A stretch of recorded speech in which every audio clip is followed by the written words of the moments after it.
I had the privilege of studying at and graduating from Glennon College in Toronto back in the 90s, and as luck would have it, the ratio on campus during my years there was roughly 4 women for each man, which is probably why I got used to having a disproportionate amount of women involved in classes and campus activities.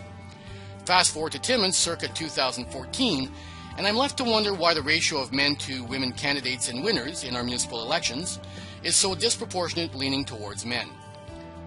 I'm not passing commentary on the individuals that were elected on Monday, nor am I saying that women should be elected to council simply because they are women. What I am wondering is why, in a world where the male-to-female ratio is roughly 50-50, there were only 5 women candidates among the 29 individuals on our ballots for mayor and city council.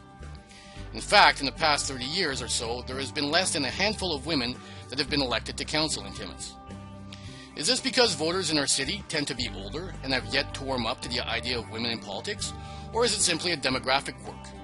I really don't have the answer, but what I do know is that women candidates have been increasing steadily in other areas, specifically on the provincial and federal levels. Which leads us to another local anomaly. We've never been represented at either Queen's Park or Parliament Hill by a woman. In fact, there have only been a handful of women candidates for the major parties at either the provincial or federal levels.